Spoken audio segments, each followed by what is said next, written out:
Ladies and gentlemen, welcome to another episode of Citizen Representatives. We're here, Adam and I are here streaming to you. Well, it's not live, but you'll see it on a recording. Again, we're new to this, as you'll see. Adam, how are you doing? Very well. How are you, Tyler?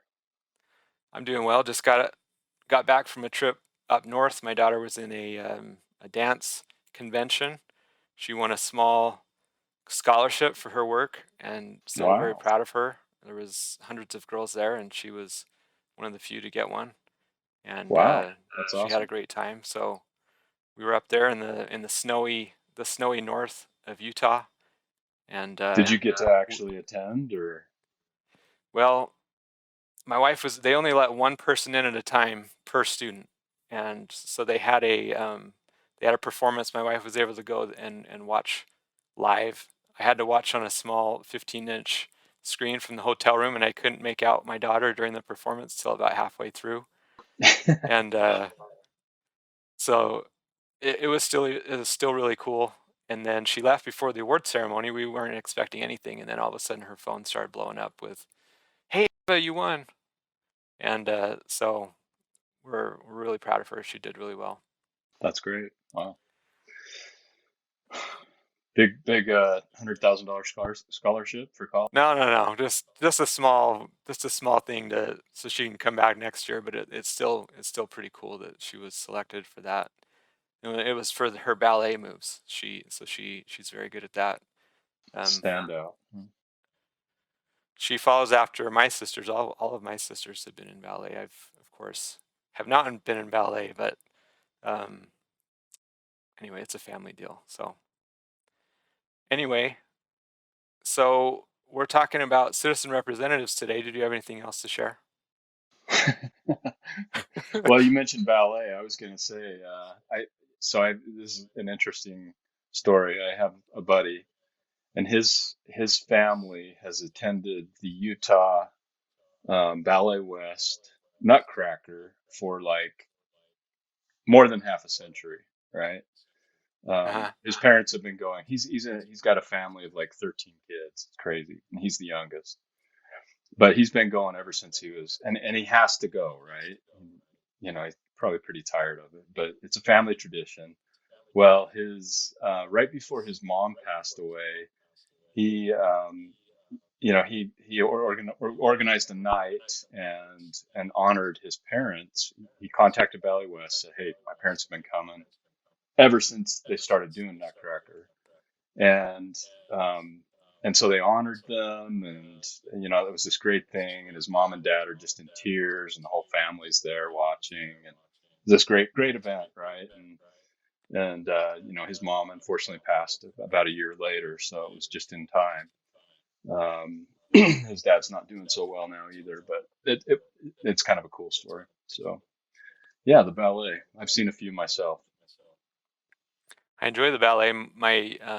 My youngest sister is dancing for one of the universities in the area, and they just did a big senior production, and it was very well done. She was prominently displayed in Swan Lake, and they did a performance of Alice in Wonderland, and it was very interpretive and um, very cool to watch. So although I'm not a ballerina by any stretch, I do enjoy here and there You watching can family dance. you can you can appreciate it. I can When we appreciate watching started my this, family dance. I'm not going to really maybe go out of my way to watch many others, but yeah, no, it's yeah, it's a you know, I, who knew when we started this that we were going to be talking about ballet for I know five minutes. this thing can go any direction, and hopefully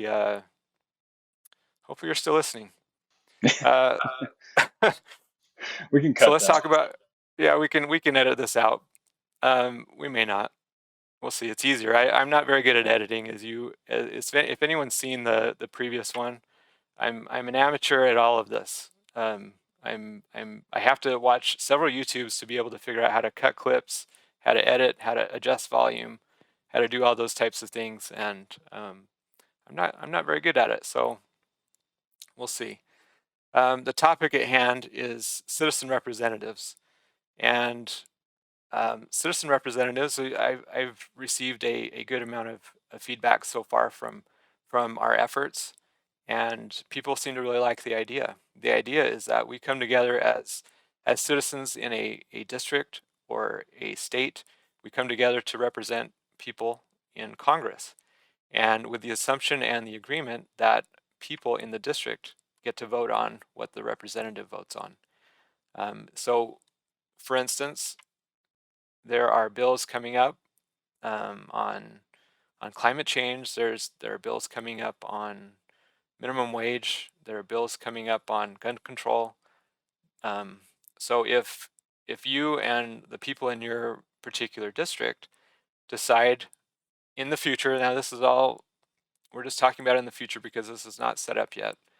But the idea is that you would come together and do an online vote, and the representative would have to vote with the majority of the people in the district. And this helps to not necessarily eliminate a lot of the problems that we have in politics, but absolutely helps to reduce them. Some of the things that we talked about last week were money in politics. We know that money is a huge driver, maybe probably one of the biggest drivers. Some people, once they have enough money, they focus on power, but um, money tends to run pretty much the whole country, it seems to me. We also have polls that are manipulated.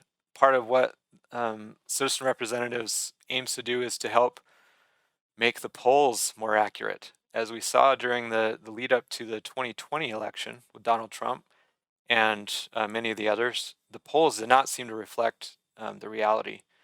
And part of what we aim to do is have um, better polling, actually.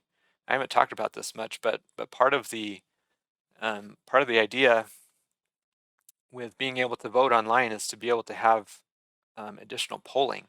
So we can put polls out there that are not binding. Just kind of who are you going to vote for? What how would you lean on this issue? Things like that, and we would have a very strong user base that hopefully would have a better sample size and sample quality than is currently used out there right now. What do you think about that? I like it. And can we make the polls so that the questions are not so, you know, they're broader. You got to have a broad spectrum of questions. I get really irritated at polls that ask a certain question, and it's like, how do you answer that, right? It's either yes or no, and it's probably more nuanced than that. So Yeah, um, I like to see poll questions that are very that have some options for people that really don't mislead people looking at the polls and the data later on, right? Because I think that's a common occurrence. you didn't know this, but I'm going to put you in charge of the polls. So Okay, all right. I'll get my Dan Jones on. you have your worries about that. Well, you will be in charge of that. So um, any problems, it will come back to you. But yeah, the polls, it just seems to be nowadays tend to be trying to lead people to or a certain direction. Um, and they do that through the questions, as you were kind of alluding to. They make it seem like, well, you do support feeding the poor, don't you? And they that's No, kind of an kill them. extreme, and Let we them. we all do, of course. Let them We starve. want the poor, let them starve. No.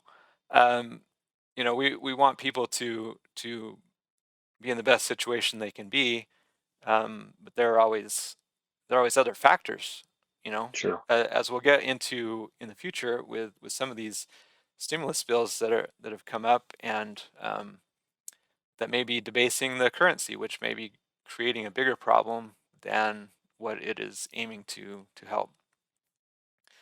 So part of what we aim to talk about, or at least excuse me, part of what we aim to help with in citizen representatives is help with polling.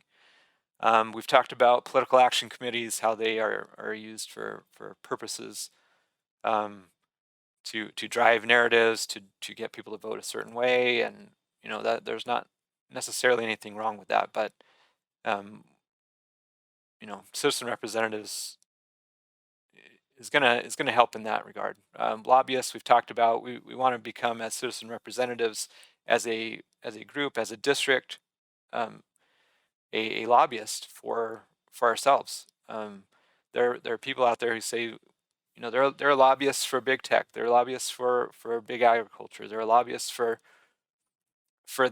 pretty much anything out there, but there are very few, if any, lobbyists for the actual people, and that's what we aim to do. Special interests, large corporations. There's we could go on and on about that. Trading votes we've talked about. A lot of times, in order to get bills passed, representatives and senators, they have to um, they say, okay, I'll vote yes on this if you put this in there. For instance, recently I saw that Nancy Pelosi in the stimulus bill had put in 100, I think it was 100 billion. It might be 100 million, but it was a huge number for an underground rail in California.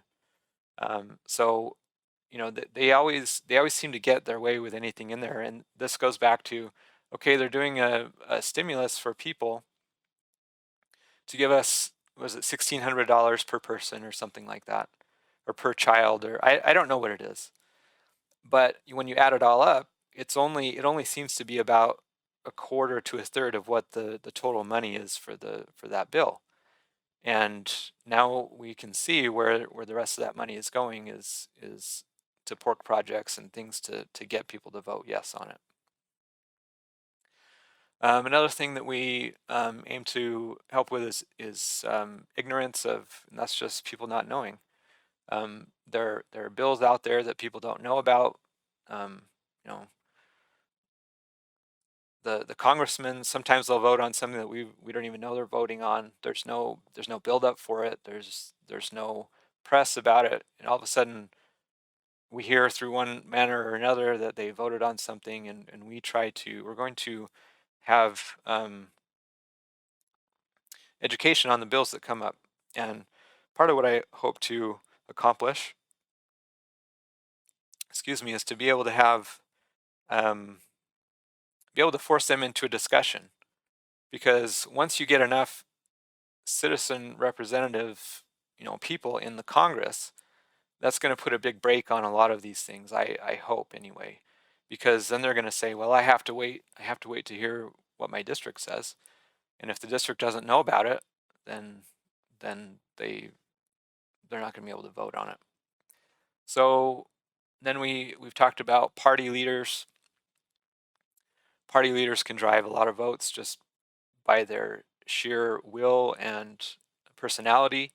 They can threaten committee assignments. They can threaten a lot of these type of things to congressmen and women who they're young, they're new in there, and they really want to get involved, and they can, if they don't follow with what the party leader says, sometimes they can find themselves on the outside looking in.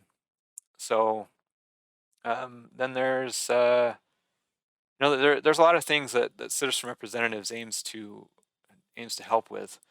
Um, Thoughts, Adam? One thing that comes to mind is you mentioned these items we talked about last week, PACs and lobbyists and voting, bills, single issue bills versus the plethora of garbage that gets thrown into a bill, is transparency. And I can see, this kind of where we're headed with some of this discussion about blockchain. I can see opportunities already for blockchain to kind of help create that transparency, and then hopefully maybe figure out a way to channel it to to real journalism, where you're actually just reporting just the news versus, what you want to see in an issue, what your preconceived beliefs are, targeting your own political bent, whatever that may be. So transparency, I think, is huge in trying to address these issues. Thank you. So we will be talking about blockchain as it relates to, well, blockchain is going to start relating to a lot of things. As you alluded to, were you talking about making possibly platforms, not necessarily us, but platforms that are out there that are not able to be censored? Is that kind of what you were getting at? Yeah, I mean, I'm sure there's a ton of ideas out there already, and technologies that are in place. People thinking about these things as a way to keep, create more honesty and a real trail of a genuine record that can't be corrupted or can't be skewed or used in a way that manipulates information that gets to us. And so Okay.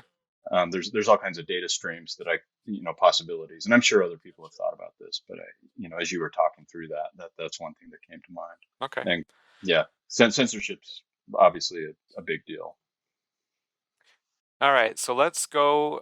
We received. Oh, by the way, in our first podcast, we were trying to think about the name of the little cartoon, and it that talks about the Constitution. They have songs and things like that, and my mom, who watched the podcast, she texted me and she said it's Schoolhouse Rock. So thanks, Mom, and good information.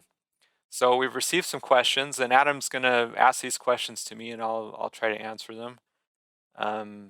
So this has been some of the feedback that we've received online, and hopefully these will answer some of your questions. If after this you still have questions, please continue to ask those questions. A lot of this, some of the questions I haven't necessarily thought about, and that may be something that I don't necessarily decide. Many of these things will probably ultimately just be decided by the district themselves.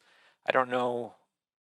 There may be kind of some top-down things that happen, and there probably will in citizen representatives. For instance, there's going to be a hard line that um, if if the citizens in the district vote a certain way on an issue, if the representative or senator votes against that, that's a hard red line. You can't come back from that, because then you can't be trusted after that. So anyway, we'll see. Adam? Yeah, let's jump into it.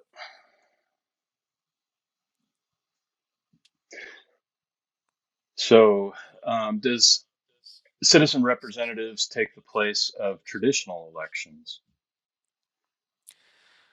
No.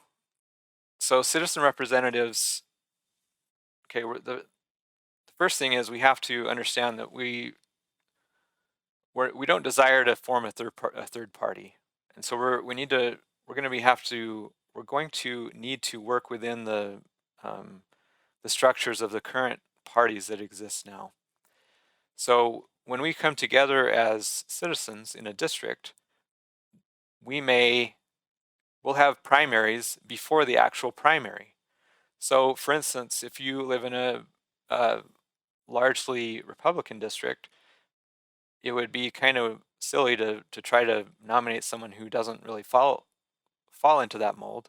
So we're going to find people who commit to the project, and then we're going to have to get them through the primary of that particular party, if it's the Republican Party, the Democrat Party, or whatever party it may be.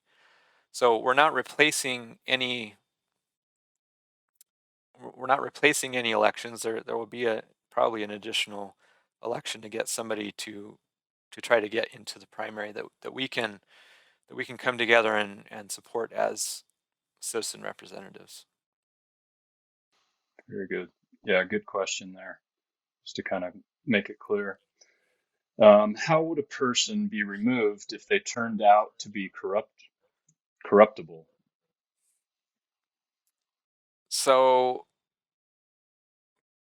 I don't. Okay, so there's some layers to that. If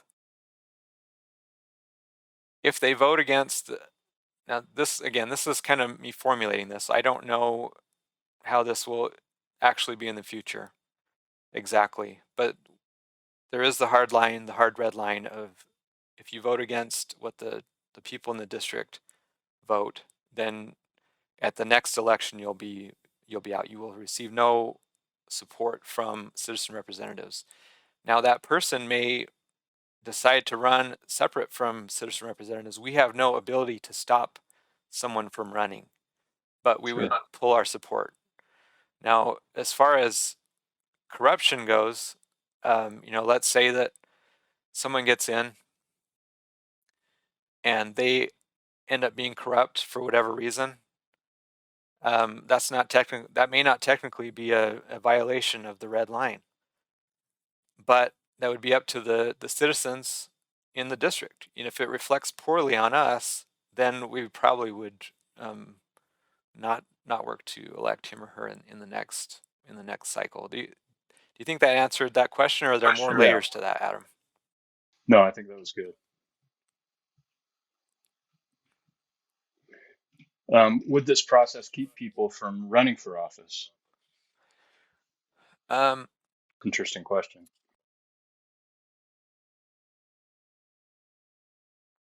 so as I said,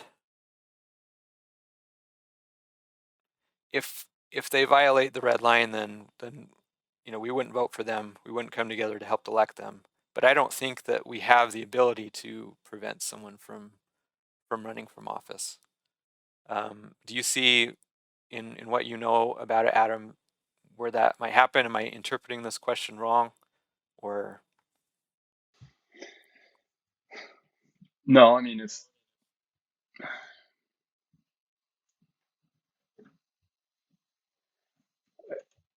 I think they would, I think they would kind of sort themselves out, right?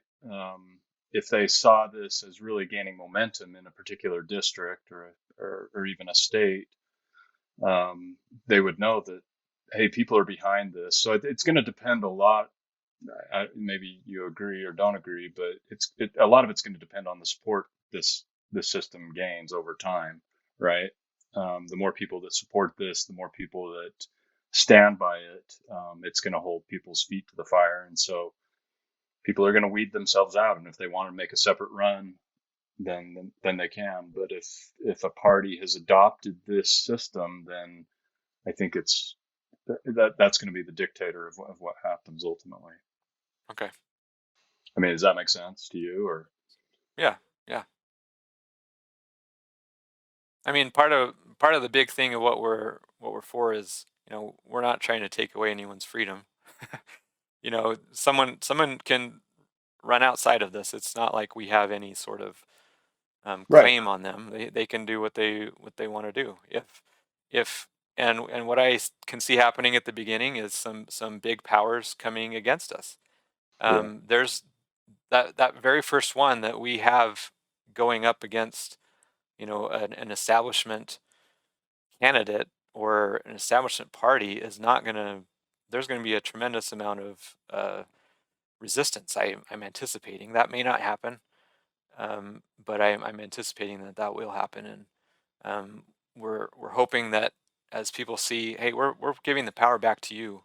We're trying to keep this and distribute those decisions that are being made in Congress over more people rather than one person who, as history shows, tends to become corrupted in one level or another.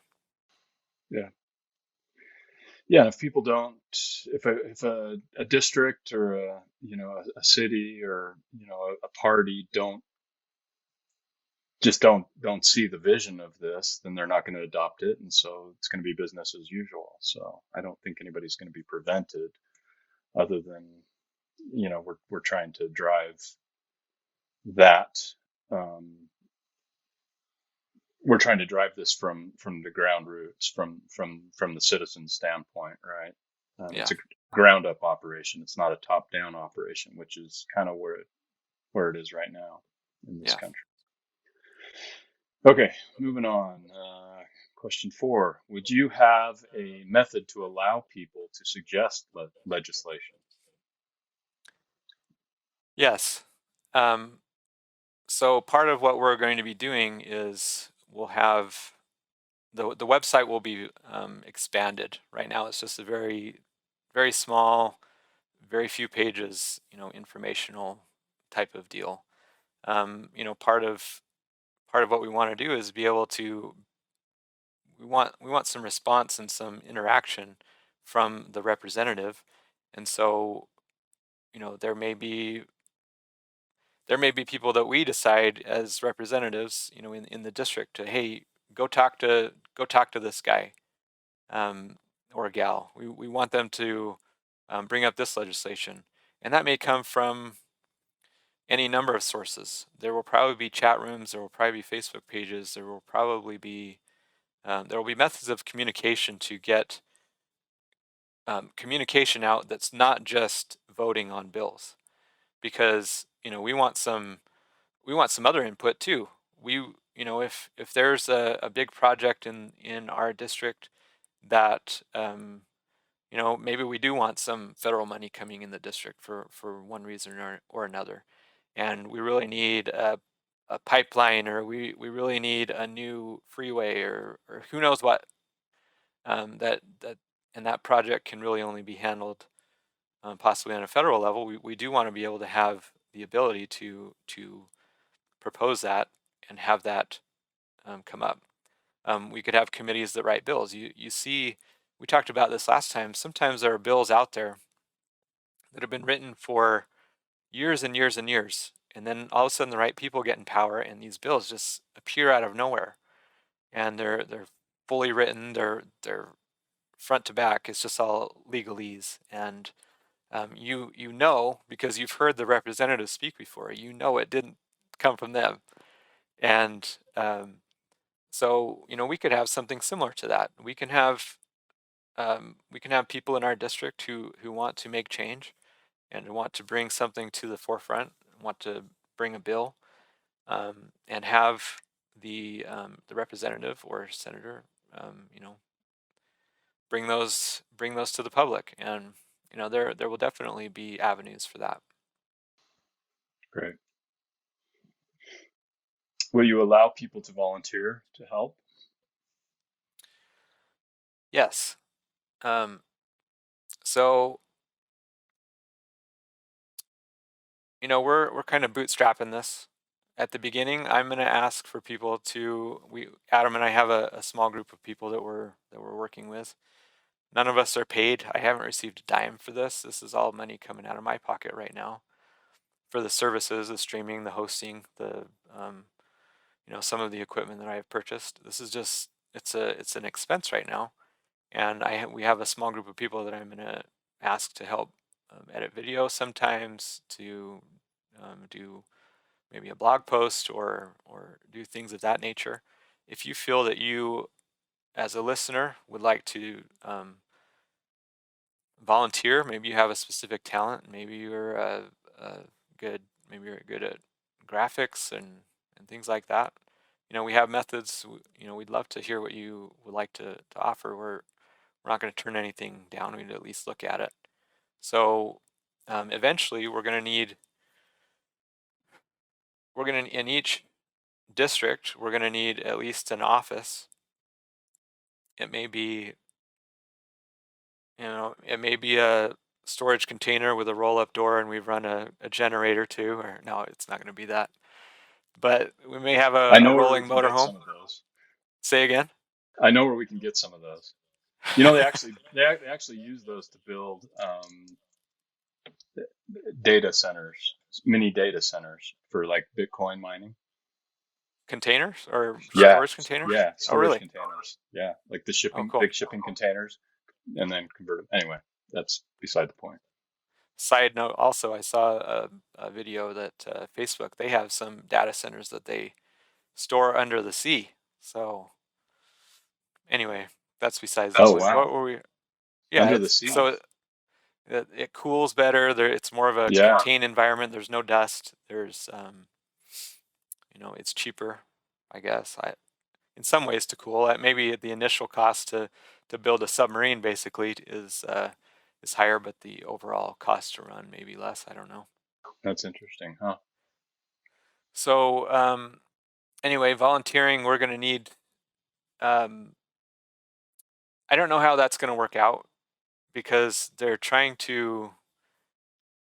We will need people to man these stations to basically put people in the system, to register them.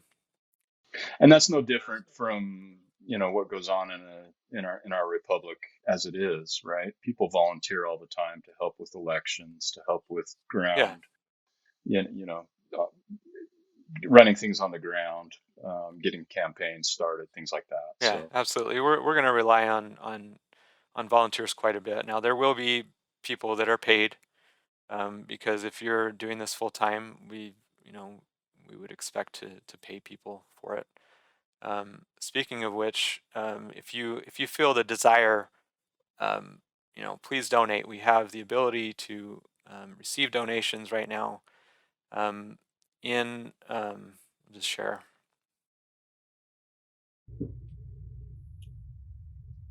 So on our website, Citizen Representatives, citizenrepresentatives.org. You go to donate. You can um, you can do a kind of a monthly deal. You can do a one-time donation, or you can even donate in cryptocurrency. So, part of what we're going to be talking about is basing some of this on basing the some of the election, or excuse me, basing some of the voting on blockchain technology. So we do accept Bitcoin. You can enter this address here or click for the QR code so that you can just scan in your phone if that's how you would like to do it. Anyway, we do have that available for us. Um, so if you do feel the desire, we would really appreciate it if you would help us out. So go ahead. I think I've addressed that one well enough. yeah, there are places that grade senators on certain ideas like abortion, gun control, etc. Would you be doing something like this as well? Um, I don't know if we'd have a grade necessarily. There would be something to say they have voted yes or no on this, and so if there's ever a conflict, then it's an F. As long as they're voting for what we say, um, as a majority in the district, then they get an A. If they ever vote against it, they get an F. It's kind of a pass or fail deal. We're not going to Citizen representatives itself is not ideological. We Adam and I have particular notions and ideas of ways that things should be, but that doesn't mean that citizen representatives as a whole has any particular view on something. Um, Right. Go ahead. I was going to say, but that doesn't mean there isn't opportunity for somebody else to initiate that sees an opportunity. It can piggyback onto to what citizen representatives is doing. There's always we invite initiation, and if somebody wants to do a grading service, then they're welcome to do that. So Yeah, agree with because no, that. I don't. It may not be something that we specifically do, um, but time will tell. I mean, I'm not ruling anything out. We can Um, collaborate on anything, right? part of what this is going to do is make some of those things moot, because it won't really matter. Oh, I have an A plus rating from the NRA or from Planned Parenthood or whatever. Yeah, That's they do that to try to force people to vote, or not force, but try to encourage representatives to vote a certain way. We're doing that in and of ourselves, but it won't. You could have a district vote one way, and normally that representative would vote a completely opposite way, but they're gonna.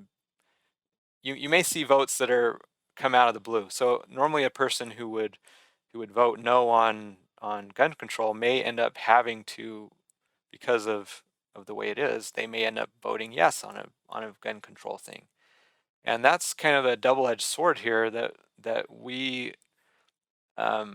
that's just kind of a consequence of being able to vote for things.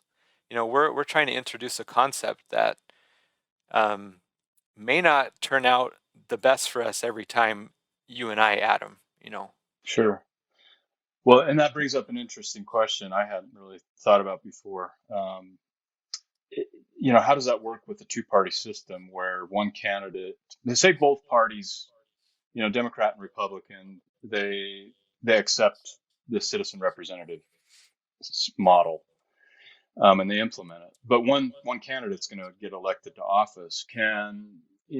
Say if a Democratic candidate gets elected, can Republicans come over there and influence how this voting goes, or is it winner take all? What am I missing here? Well, it's gonna, because the representative, and if I'm understanding your question correctly, there are Republicans and Democrats. We're just going to use the two-party system for the sake of brevity. Yeah, yeah, Um, in any particular district, there's a mix of those. Um, for instance, I live in a predominantly Republican district until you know eh, until half of California moves here. Then it may change. But um, you know, the Democrats, let's say for hypothetical person or purposes, we elect a person who happens to be Republican. Well, the majority of the people in this district will tend to vote Republican. Well, the Democrats in the district, they can try to influence anyone else. So but they would have to do it on a broad basis. They'd have to, reach everyone in the district rather than just going to the representative, him or herself. So did that answer your question? Was I understanding it well, right? yeah. No, I think that starts to get at it. But take a specific issue, like the candidates. Say a Democrat candidate has been elected in a Democrat district, and because a particularly hot button issue, whatever it is at the time, um, they want to vote there. Well, yeah, the Republican constituency in that district may not have a lot of influence, but they still have the opportunity to come over and voice on that particular issue, or is it party, completely segregated, and they won't have any online um, say in that, or what am I missing Well, there? they'll have their vote. So the Republican constituency in a largely Democratic district will have their vote. There will be online discussions. I mean, there will be chat groups and Facebook groups and um, So they can come over and try and influence and oh make yeah, their argument, and still, I mean, there'd still be that open. It wouldn't just be closed off just because, hey, our guy won, so you no, guys are dead in I the mean, water. I mean, And that's particularly important in a close district, right, where it's 52 to 48%, split. yeah, and I don't know that our website will necessarily become the discussion place for that, but it may. Um, with big tech, they're kind of walling off a lot of things, and you have to you have to have a certain viewpoint to be able to freely express yourself there. It seems more and more. Yeah, But instead, the kind of the big idea of this is that um, instead of just one little group going to the representative and influencing his or her um, vote, now it's a whole district. And so if you're trying to change that vote, you're going to have to change the minds of everyone, or at least the majority of the people in that district, rather than just yeah, one person or a small number of people. So, right. and I still don't know if I answered your question right. No, I think that's right. I just wanted to make sure it was still kind of an open forum so that people didn't feel like they were, I mean, here in Utah, I mean, if you live in Salt Lake City and you're a Republican, you don't have a lot of voice. But if you're a Democrat in Utah as a whole, you may not feel like you have a lot of voice, right? Yeah, It's that skewed with the population. So I just want to make sure that people feel like, oh yeah, I still have a voice, and if I can make a good argument, and some issues, they change over time and people evolve, and so I just want to make sure that oh people yeah. don't feel locked out just because they're voting in this district versus another district. So there's still No, opportunity. they'll still have a voice. They'll still be able to, make their case, because there's, it's always good to see both sides and where everyone's coming from. I think part of being able to make a good decision is to be able to articulate the side that you're not used to. This is part of what I never took debate, but my son's taking it right now. And from what I'm hearing, you're supposed to understand the other person's viewpoint and be able to articulate sometimes better than they do. If you're able to make the argument better than the one person's argument better than they can, then you have a better chance of being able to counter those. And so Absolutely. not only I would suggest people to not only learn your viewpoint, but see what the counter viewpoint is, because most of the time, well, a lot of time it's not black and white. There's issues that are very complex and complicated, and um, but anyway. No, that's good. I appreciate you kind of diverging off the other questions for a second, but it's something that came to my mind. Um, is there any current elected official who will be willing to back something like this that you could partner with? Fair question. I don't know. um, Probably not many, huh? um, I think at the beginning, no, because it's so new. Why, somebody's got to be the kind of the sacrificial lamb, so to speak. Oh, I'm going to do this. I have no idea how this is going to work out. You'll of course have some people who are just opportunists and they want to, come in. Um, as the idea and the movement gains popularity and gains in size, I think that you'll have more and more people saying, "Hey, I don't want to be on the outs. I want to be the next citizen representative candidate in my district." And then as a district, we can decide if that person is the right person. So I don't know. I haven't asked any currently elected officials. So I don't really plan to. There's probably some out there that are open to it, but it's certainly going to take some educating. I think once they understand it, they're being influenced either from campaign contributions from big corporations and things like that, or from their district. I think as a matter of PR, you would prefer to align yourself with the will of the people in your district, and optics, but maybe not. Sure. All right. Moving on.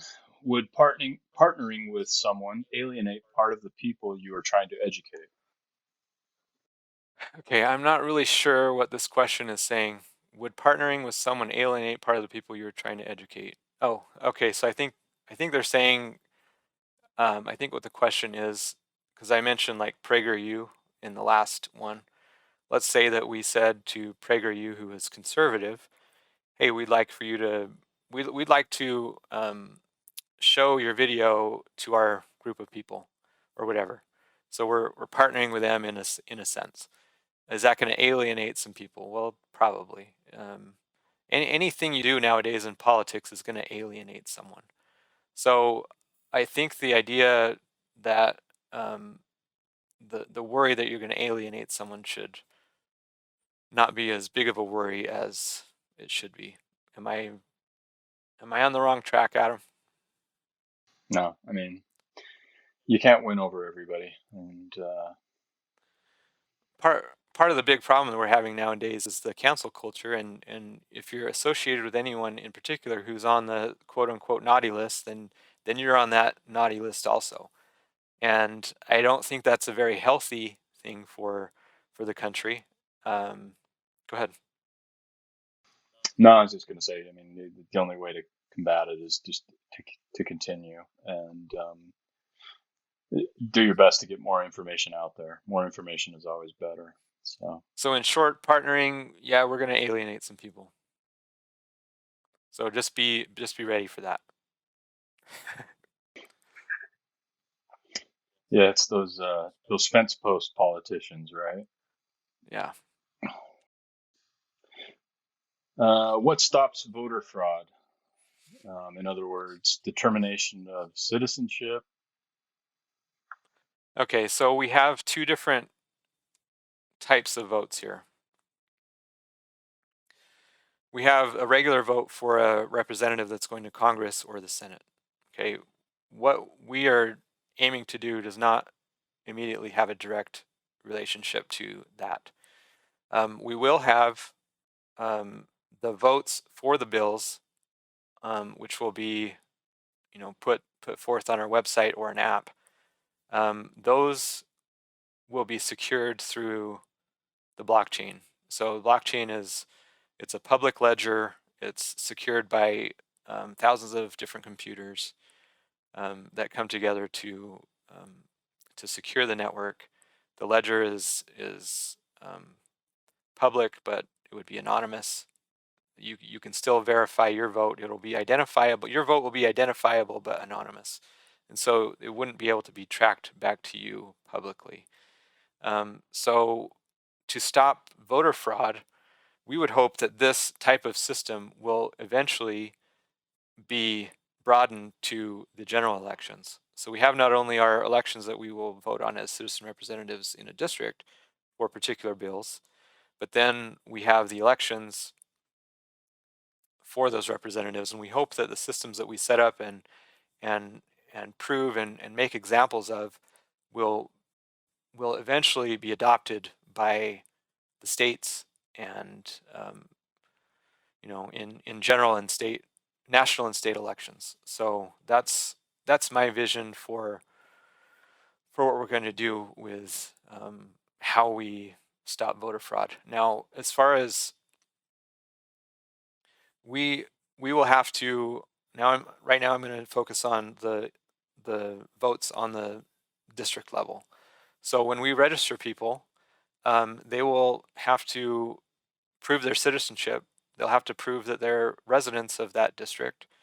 The forms that we take will be determined, but it will probably be a driver's license and Social Security, which we're not going to keep any of these on file, but um, we will be able to prove that before people are to become quote unquote the citizen representatives.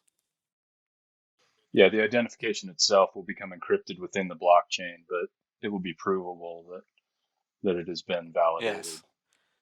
in the event of somebody Now, questioning it. let's say someone moves, well, we'll have the ability to move their record to a different district.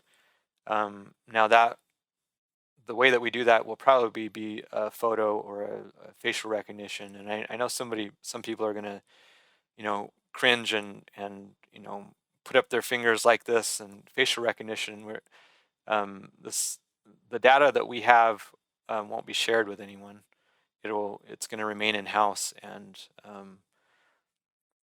because we have to be able to make sure that people don't vote twice. So they register in one district and then move somewhere else and then go do that. We have to avoid that possibility at all. And am I correct in understanding that within the blockchain that can be encrypted data so that we can't, you or I couldn't actually, or any of our employees couldn't actually look at the data itself other than to validate that the person had been validated? Probably. I'm not a developer. I'm not a programmer, so I don't know. I don't know the ins and outs of that.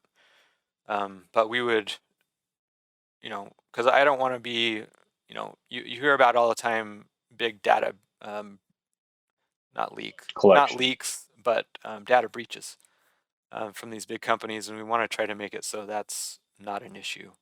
That we don't have to worry about Yeah. any particular employee gaining access to the database, leaking it, or any sort of nefarious actors coming in and gaining access. So we will have to address that when that time comes.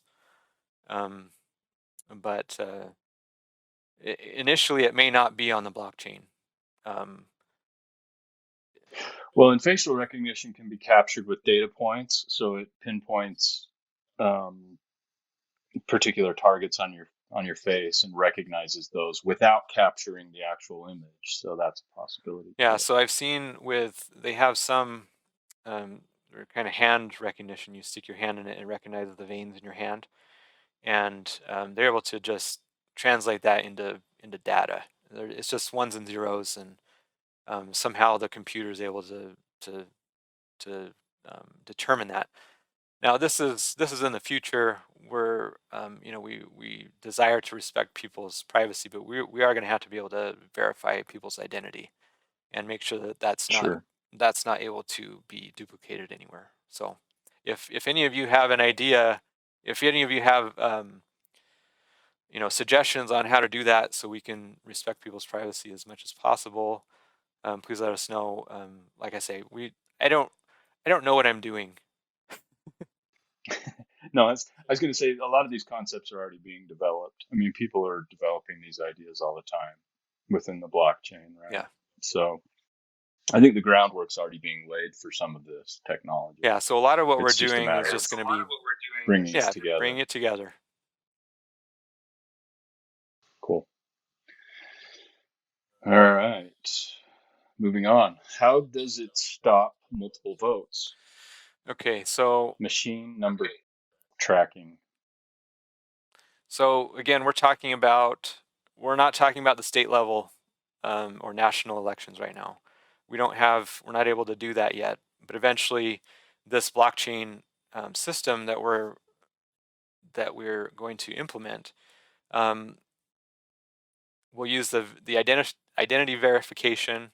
There will only be one vote per person per bill, and that's just going to be in the code. There's not going to be an ability for people to counteract that or sidestep it or get around that, and that'll be in the code. And part of the code I aim to have um, available so that people can scrutinize it. Part of this is being transparent because we want you as citizens. We want you to be able to trust this, and part of that trust is showing our hand. It's not going to reveal any sort of identifying information on the people, but the votes themselves, kind of the process will be more transparent than you've seen in any sort of thing before, and that's just part and parcel of what a blockchain type deal is. And hopefully, across the board, um, this is universally accepted that we don't want multiple votes, that we don't want voter fraud, right? I don't care what party you're from, you accept and desire that one vote per person per citizen, no shenanigans.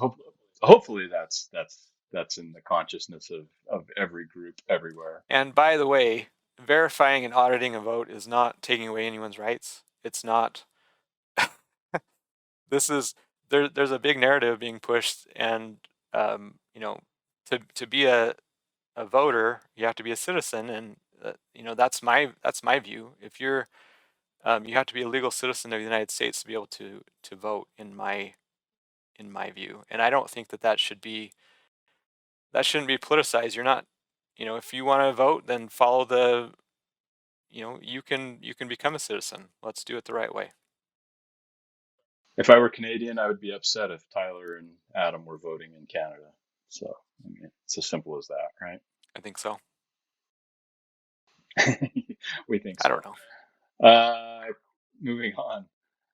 Biometrics. So we kind of touched on that a little bit. And that's the facial recognition, or biometrics is just basically fingerprint or iris scan or hand scan or a drop of blood. No, we're not going to do that. Um, DNA test. DNA, you're gonna spit in our faces, and that will be the deal. No, um, there will be, to become registered, able to vote on what the representative votes on, then we anticipate that you will have to use some sort of biometrics to verify your identity and make sure it's not duplicated. So, yeah. And we'll try and respect privacy as much as we can and encrypt data Yeah. as we should. Everyone would need access to a device, phone for most, laptops, personal computer, whatever. Could they also vote at libraries, town halls with computers? Yes, we anticipate this being, there will be two components, because part of what the blockchain is there's a network of computers that come together to solve algorithms, basically, that secures the network. And we're going to need those out there. We're going to need a big network of those running. They're not going to have to be a big, like a Bitcoin mining rig. It can be just a small little app on your computer that takes up, 1 to 5% of your CPU. We're going to need that. And just as an aside, I want to make it so that any particular computer, you can't. Right now, they have Bitcoin mining pools so that people come together and they put all their computational power into this particular pool to solve the problems, and then they share in the rewards. I don't want what we're doing to be able to be pooled together that way. Each computer will be individual. Say there's 10,000 computers. Well, each computer will only be able to contribute 1/10,000th of the power to that, because part of the idea behind the blockchain is once you have a 51% agreement, and again this goes back to the majority type deal, then they can control how those votes go. And so in order to prevent any sort of 51% attack, so to speak, this is kind of Bitcoin jargon, and if you aren't familiar with that, just look it up. We may get to it eventually, not this time, but we want the computational power distributed over as many people as possible, not to be able to be concentrated to direct attacks on the network and on the votes. So we're going to need those individual computers to do that, and those will have little apps on them. Now, most likely there will be now the developers may end up coming up with something different, but I would hope that we'd be able to just vote through a website. Now that may not end up happening. You may need to have an app on your phone, but with what I've seen and as far as censorship and things, apps on phones are you're removed from the iTunes store, you're removed from Google Play, and then it's like you're non-existent. Then you have to go through these big hoops to be able to get your apps on a phone, and it's not very easy. So the end around for that is just to be able to go on a website and a browser, because unless they start blocking individual websites, you'll still be able to access that. So there most likely will be two different ways to vote, but you still only be able to vote once per person per bill. So yes, because not everyone has a computer, not everyone has internet, and if you find yourself in that position in the future, we hope we would have enough resources and people in the community that we can put a call out, say, hey, so and so would like to vote on this. Can they come over to your house, or can you take them to the library, or can you give them $5 to take a bus down, or whatever the case may be. We would hope that we could come together as a community to help people to do that. Very good. I think you answered the last question. Just, is this an app? So it could be, but Now, like I potentially. said, I don't know. I'm not a programmer. I'm not, I'm relatively tech savvy, but I spent 60 minutes trying to get my microphones to work right today. So that will tell you that will tell you the level of tech savviness that I have. And so I'm personally not going to be creating these. And the developers, they may say, well, you need to do it this way so that this and that. And so we're going to have to make some determinations in the future. Yeah, very good. So Well, I think that does it for all the questions that you had this week. yeah, so So we'll just, thank you, Adam. We'll just talk about, just for the last few minutes, kind of the progress on the project. We got our last podcast out. We would encourage you, if this is the first one you're seeing, we'd encourage you to go back and either watch or listen to the other one. I was able to get the audio podcast listed on Apple Podcasts. I think that's what it's called nowadays, iTunes. It's on Spotify. My son was very adamant that it be put on Spotify, and so I was able to get that listed on Spotify. It's on Google Podcasts. It's on another source called Stitcher, which is it has a bunch of podcasts. It shows a bunch of podcasts. We're on Facebook. We're on YouTube. We're on. I have a Twitter handle. I'm not very active yet on posting. I'm more of an observer now, and that's kind of where I get most of my my daily news. I'm able to choose people who I trust. They've been proven to be generally reliable, and this is typically how it goes. Just so you know, kind of how I consume my news, and maybe Adam, you can tell us about yours. There will be a story that comes out on mainstream news, and then the people that I follow, they'll read the story and they'll say, your headline doesn't reflect anything of what it says in the actual article. That happens several times a day. And then, or they'll have, maybe it's just the people, what I'm getting at is the people that I tend to follow they are kind of contrary to the main news. They're able to decipher what's really going on. They'll give you another level of understanding to particular subjects. That doesn't mean that they're necessarily right, but it does at least give me another perspective on what's out there. What say you, Adam? oh, I like to. Well, I think local news is crap these days, quite honestly. Um, I mean, any national news they cover obviously is just going to be whatever spit out by the AP or Reuters or these big functions um, that are owned by larger media groups. So you're not getting a lot there. So you're just getting, but I like to see just kind of the flavor of different local media to get a taste for who's covering what and how selective they are. Because no matter what part of this political spectrum you're on, everybody picks and chooses. I mean, it's just the nature of the business. And then I like aggregating sites. Drudge, I used to go on a lot. I still do sometimes. Bongino's got a good aggregating site, and I'm sure there's others out there where you can just get multiple feeds of different stories with different perspectives. And but I like to test.